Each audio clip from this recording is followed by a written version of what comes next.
നനഞ്ഞ മുടിയിൽ ഈ 7 കാര്യങ്ങൾ ഒരിക്കലും ചെയ്യരുതേ. നീളവും ശക്തവും സുന്ദരവുമായ മുടിയാണ് മിക്ക സ്ത്രീകളും ആഗ്രഹിക്കുന്നത് അല്ലേ. മുടി പരിപാലിക്കുന്നത് അത്ര എളുപ്പമുള്ള കാര്യമല്ല. എല്ലാ ദിവസവും ചെയ്യുന്ന ചെറിയ പിഴവുകൾ മുടി വേഗത്തിൽ നശിക്കാൻ വേണ്ടിയിട്ട് ഇടവരുത്തുന്നു.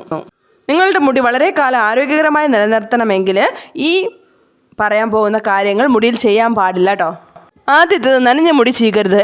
ഒരിക്കലും നനഞ്ഞ മുടി ചീകാൻ പാടില്ല. നനഞ്ഞ മുടി ചീകുമ്പോൾ മുടിയിൽ ഉണ്ടാകുന്ന ഉടക്ക് വേഗം അഴിയുമെന്നാണ് എല്ലാവരും വിചാരിച്ചു വെച്ചിരിക്കുന്നത്. എന്നാൽ മുടി നനഞ്ഞാൽ അത് വളരെ ദുർബലമാവുകയും അതിൽ ബ്രഷ് പ്രയോഗിക്കുന്നതിലൂടെ എളുപ്പത്തിൽ മുടി പൊട്ടാനും തുടങ്ങുകയും ചെയ്യും കേട്ടോ. മുടി പൂർണ്ണമായി ഉണങ്ങുമ്പോൾ മാത്രമേ മുടി ചീകാൻ വേണ്ടിയിട്ട് പാടുള്ളൂ. രണ്ടാമത്തെ, ചൂടുള്ള ഉപകരണങ്ങൾ ഉപയോഗിക്കാൻ വേണ്ടിയിട്ട് പാടില്ല. സ്ട്രെയിറ്റ്നേഴ്സ്, കേളിംഗ്, അയൺ തുടങ്ങിയ ചൂടുള്ള ഉപകരണങ്ങൾ ഉപയോഗിക്കുന്നത് മുടിക്ക് നല്ലതല്ല കേട്ടോ.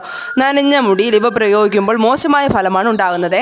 മുടി ഉണങ്ങിയതിന് ശേഷം മാത്രം ഇത്തരം ഉപകരണങ്ങൾ പ്രയോഗിക്കുക. ബാക്കി ഹെയർ റിലേറ്റഡ് ടിപ്സ് അറിയാൻ വേണ്ടിയിട്ട് നമ്മുടെ ചാനൽ മസ്റ്റായിട്ട് സബ്സ്ക്രൈബ് ചെയ്യാൻ വേണ്ടിയിട്ട് മറക്കരുതേ.